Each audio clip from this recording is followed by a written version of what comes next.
آپ ہمارے گھر میں تشریف لے کر کے آئیے، آپ کے فیض و برکات سے ہم مالا مال ہونا چاہتے ہیں۔ آج جیسے کہ آپ کے وہاں سید سہیل میاں صاحب قبلہ تشریف لے کر کے آئیں گے، ہر کسی کی یہی خواہش ہوگی کہ سید زادے کے قدم ہمارے گھر کے اوپر پڑ جائیں تو ہمارے گھر میں بھی برکتیں ہو جائیں، ہمارے گھر میں بھی رحمتیں ہو جائیں۔ وہ اللہ کا بندہ، وہ گنہگار اللہ کا بندہ، یعنی گنہگار تو سبھی ہوتے ہیں لیکن وہ اللہ کا بندہ جاتا ہے ایک اللہ کے ولی کے پاس میں، حاتم عاصم رحمۃ اللہ تعالی علیہ کے پاس میں، اور جانے کے بعد میں درخواست پیش کرتا ہے کہ حضور آپ میرے گھر پہ تشریف لے کر کے چلیے، میں آپ کی جو ہے دعوت کرنا چاہتا ہوں۔ آپ نے فرمایا کہ میں تیری دعوت قبول نہیں کرتا ہوں، اس لیے کہ اللہ والوں کی شان یہ ہوا کرتی ہے کہ لوگوں کے دلوں کو پڑھ لیا کرتے ہیں، لوگوں کے اعمالوں کو جان لیا کرتے ہیں کہ یہ مال کہاں سے لے کر کے آیا ہے۔ اور دعوت تو وہ پیاری چیز ہے کہ رسول کائنات نے ارشاد فرمایا ہے تم میں سے کسی کی بھی دعوت اگر آ جائے صحیح طریقے سے اس کو قبول کر لیا کرو۔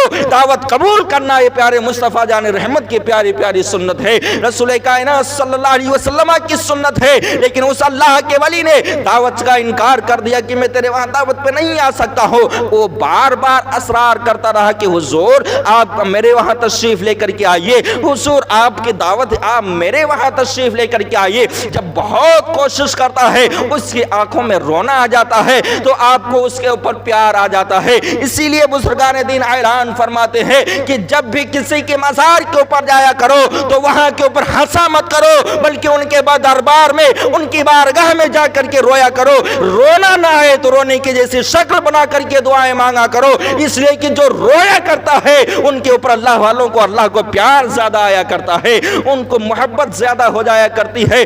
وہ رونا شروع کر دیتا ہے، اس کی آنکھوں میں آنسو آ گئے۔ جب آنسو آتے ہیں، آنسو آنے کے بعد میں اس اللہ کے ولی نے کہا تھا ٹھیک ہے میں تیری بات کو تسلیم کرتا ہوں، تیرے وہاں میں دعوت کے اوپر آؤں گا، لیکن میری 3 شرطیں ہیں، ان 3 شرطوں کو اگر تم ماننے کے لیے تیار ہے تو میں تیرے وہاں دعوت کے لیے آ سکتا ہوں۔ اس نے کہا حضرت بتائیے 3 شرطیں آپ کی کون کون سی ہیں؟ آپ نے فرمایا پہلی میری شرط یہ ہے کہ میرا دل جہاں کرے گا میں وہاں بیٹھوں گا، میرا دل جہاں گواہی کرے گا اس جگہ کے اوپر میں بیٹھوں گا، تیرے بتانے سے میں نہیں بیٹھوں گا۔ وہ سوچنے لگا حضرت اگر جو ہے اللہ کے ولی ہے، ہو سکتا ہو یہ فرش کے اوپر نہ بیٹھتے ہو سکتا ہو یہ اعلیٰ مقام کے اوپر نہ بیٹھتے ہو، یہ اپنے ساتھ میں مصلی لے کر کے جائیں گے، مصلی کے اوپر بیٹھیں گے۔ پہلی شرط کو مان لیتا ہے۔ دوسری شرط بزرگ نے کہا میری دوسری شرط ہے میرا دل جو کہے گا میں وہی کھاؤں گا، تیرے کہنے سے میں کچھ نہیں کھاؤں گا۔ وہ شخص سوچنے لگا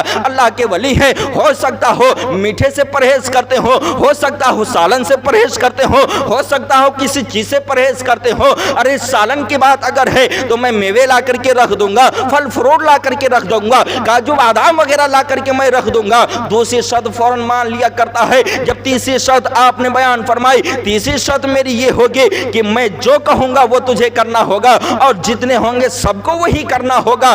وہ سوچنے لگا حضرت زیادہ سے زیادہ مجھے نصیحت کیا کریں گے؟ جیسے کہ میں آپ کو نصیحت کیا کرتا ہوں کہ آپ نماز پڑھیں روزے رکھیں، اسی طریقے سے وہ بھی سوچتا ہے یار حضرت مجھ سے نصیحت کریں گے تو کیا کریں گے؟ یہی کہیں گے بیٹا نماز پڑھا کرو، بیٹا روزے رکھا کرو، قرآن کی تلاوت کیا کرو، اللہ کی عبادت کیا کرو، اس کے علاوہ تو حضرت کچھ نہ کہیں گے۔ کہتا ٹھیک ہے حضرت مجھے آپ کی تیسری شرط بھی منظور ہے، میں آپ کی ساری شرطیں ماننے کے لیے تیار ہوں، آپ میرے وہاں تشریف لے کر کے آئیے۔ اب وہ اللہ کے ولی کہتے ہیں ٹھیک ہے تو جا کر کے انتظام کر، میں تیرے وہاں آؤں گا۔ اب جب وہ اپنے محلے میں آتا ہے، اپنے محلے والوں کو خوشخبری سناتا ہے فلاں تاریخ میں فلاں وقت میں میرے گھر پہ ایک اللہ کے ولی کی آمد ہونے والی ہے، ایک اللہ کے ولی کی آمد ہونے والی ہے، میں نے دعوت دے دی ہے، وہ اللہ کا ولی تشریف لے کر کے آئے گا۔ اب محلے والے سارے لوگ سنتے ہیں، سننے کے بعد خوشی کے پھولے نہیں سماتے ہیں۔ آخرکار جب وہ دن آتا ہے، جب وہ تاریخ آتی ہے جس تاریخ کو حضرت حاتم عاصم رحمۃ اللہ تعالی علیہ نے کہا تھا کہ میں تیرے وہاں آؤں گا، جب وہ تاریخ آتی آپ وہاں تشریف لے کر کے گئے، بہت بڑا اس نے انتظام کیا، لوگوں کی دعوت کی کثیر مجمع وہاں کے اوپر تھا۔ کثیر مجمع ہونے کے باوجود جب لوگ آپ کا انتظار کر رہے تھے، جیسے آپ وہاں کے اوپر پہنچتے ہیں مرحبا کی صدائیں بلند ہوتی ہیں، مرحبا کی صدائیں بلند ہونے کے بعد میں وہ شخص سوچ رہا تھا یہ اللہ کے ولی میرے گھر کے اوپر آئیں گے تو ہو سکتا اپنے ساتھ میں مصلی لے کر کے آئے، اپنے ساتھ میں چٹائی لے کر کے آئے، اس پر آ کر کے بیٹھے، لیکن وہ کیا دیکھتا ہے کہ وہ حضرت کے ساتھ میں نہ تو مصلی ہے نہ تو آپ کے ساتھ میں چٹائی ہے۔ اب آپ وہاں جانے کے بعد میں جہاں پر لوگوں کے چپل رکھے ہوئے تھے ان چپلوں پر جا کر کے بیٹھ جاتے ہیں، جوتیوں کے اوپر بیٹھ جاتے ہیں۔ سارے لوگ دیکھ کر کے دنگ رہ گئے، کوئی کچھ کہہ نہیں سکتا تھا، کوئی اپنی زبان نہیں ہلا سکتا تھا، اس لیے کہ حضرت نے پہلے ہی طے کر لیا تھا کہ میری مرضی جہاں ہوگی میں وہیں پہ آ کر کے بیٹھوں گا، مجھے کوئی جبرن بٹھا نہیں سکتا ہے، جہاں میری مرضی ہوگی اسی جگہ کے اوپر میں آ کر کے بیٹھوں گا۔ حضرت جب وہاں کے اوپر تشریف فرما ہوتے ہیں، اب دوسری شرط یہ تھے کہ میری جو مرضی ہوگی میں وہ کھاؤں گا، تیرے کہنے سے کچھ نہ کھاؤں گا۔ حضرت نے اپنی جیب میں ہاتھ ڈالا، ہاتھ ڈالنے کے بعد میں سوکھی روٹی کا ٹکڑا نکالا، اس کو کھانا شروع کر دیا۔ کسی کی ہمت نہ تھی کہ حضرت ہمارے وہاں آپ کے دعوت تھے، آپ ہمارے گھر سے کچھ کھائیے، اس لیے کہ وعدہ پہلے سے تھا۔ اب جب آپ روٹی کھا چکتے ہیں، روٹی کھانے کے بعد میں آپ نے اعلان فرمایا، اے گھر کے مالک تو کہاں گیا ہے، میرے سامنے آ۔ جب وہ سامنے آتا ہے آپ نے فرمایا جا کر کے ایک بہت بڑا تناول لے کر کے آ۔ جب تناول لایا جاتا ہے، لانے کے بعد میں کہا اس میں آگ روشن کر دی جائے۔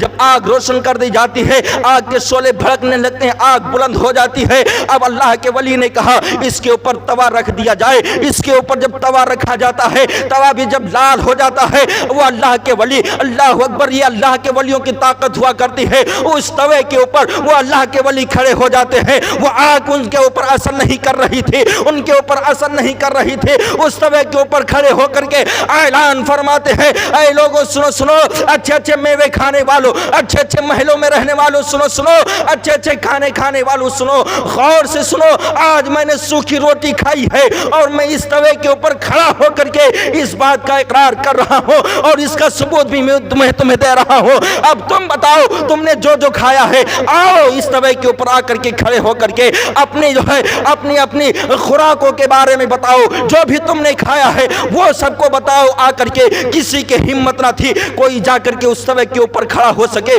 کسی کے اندر طاقت نہ تھی کہ کوئی جا کر کے اس توے کے اوپر کھڑا ہو جائے۔ پورے مجلس کے اوپر سناٹا سا چھا جاتا ہے، کوئی بولنے کے لائق نہ تھا۔ ایسا لگتا تھا کہ سب کی زبانیں سوکھ چکی ہے، سب کے منہ بند ہو چکے ہیں، کوئی نہیں بول رہا تھا۔ ایک شخص آ کر کے کہتا ہے کہ حضرت ہو سکتا ہو یہ آپ کی کرامت ہو، آپ کرامت کی وجہ سے اس توے کے اوپر کھڑے ہیں۔ آپ نے فرمایا ٹھیک ہے تیری بات درست ہے، ہو سکتا ہو کہ میری کرامت ہے۔ اب یہ بتائیے جب آخرت کا دن ہوگا، 50,000 سال کا دن ہوگا، 1.25 میل کے اوپر یہ سورج ہوگا، یہ زمین تانبے کی ہوگی۔ اب یہ بتائیے جب اس توے کے اوپر کھڑے ہو کر کے تم مجھے حساب نہیں دے سکتے ہو تو زمین جب تانبے کی ہو جائے گی، نیچے سے گرم ہوگی، اس طریقے سے کھول نہیں ہوگی کہ لوگ برداشت نہیں کر پا رہے ہوں گے۔ اب یہ بتاؤ اس وقت رب کے سامنے حساب دینا ہوگا، کون حساب دے سکتا ہے؟ اس وقت خدا کے سامنے کون حساب دے سکتا ہے؟ سوچو آج سورج کی پیٹھ ہماری طرف ہے، کل سورج کا چہرہ ہماری طرف ہوگا۔ آج سورج کروڑوں میل ہم سے دور ہے، کل 1.25 میل کے اوپر ہمارے سر کے اوپر ہوگا۔ اس وقت رب کے سامنے کون حساب دینے کے لیے آئے گا؟ کون حساب پیش کر سکتا ہے؟ تم نے آخرت کے لیے کیا تیار کر رکھا ہے؟ آئے لوگوں سنو، اگر چاہتے ہو کہ آخرت میں بھلائی ہو جائے، اگر چاہتے ہو آخرت میں کامیابی مل جائے، اگر چاہتے ہو اللہ تم سے راضی ہو جائے تو ابھی تمہارے پاس میں وقت ہے۔ رب کی بارگاہ میں آؤ، ایمان لے کر کے آئے ہو تو ساتھ میں اچھے اعمال بھی پیدا کر لو۔ جب اچھے اعمال پیدا کر لو گے تو انشاءاللہ خدا کا رحم ہوگا، پروردگار عالم تمہاری خطاؤں کو معاف فرما دے گا، اللہ تمہاری غلطیوں کو معاف فرما دے گا۔ میرے مسلمان بھائیوں، اچھے اعمال کیجئے، جو اچھے اعمال کرنے والا ہوگا اسی کے لیے بھلائی ہوگی، اسی کے لیے کامیابی ہوگی، اسی کے لیے کامرانی ہوگی۔ اچھے اعمال کریں۔ جلسے میں آپ حضرات نے بڑھ چڑھ کر کے حصہ لیا ہے، جو حضرات باقی ہیں وہ لوگ کوشش کریں کہ اپنا پیسہ جمع کریں، کیونکہ ہمارا پیسہ جا رہا ہے تو رب کی رضا کے لیے جا رہا ہے۔ ہو سکتا ہو اللہ ہمارے انہی جو ہے کمائی ہوئے پیسوں کو اپنی بارگاہ ہمیں قبول کر لے اور رب کو رحم آ جائے، ہماری خطاؤں کو معاف فرما دے۔ میرے مسلمان بھائیوں، آخرت کے عذاب سے ڈرے، قبر سے ڈرے، قبر کی منزلوں کو یاد کریں، حشر کو یاد کرتے رہیں اور اللہ کو راضی کرنے میں اپنی زندگیوں کو گزارتے رہیں۔ یہ زندگانی چند دن کی ہے، ہمیشہ کے لیے یہاں کسی کو نہیں رہنا ہے۔ میرے بولنے میں جو بھی لغزشیں، خطائیں، غلطیاں ہوئی ہوں، مولا تبارک و تعالیٰ اپنے پیارے حبیب صلی اللہ علیہ وسلم کے صدقے طفیل سے معاف فرمائے اور ہم تمامی مسلمانوں کو سننے سے زیادہ عمل کرنے کی توفیق عطا فرمائے۔ آمین ثم آمین۔ استغفر اللہ ربی من کل ذنب و اتوب الیہ۔ السلام علیکم۔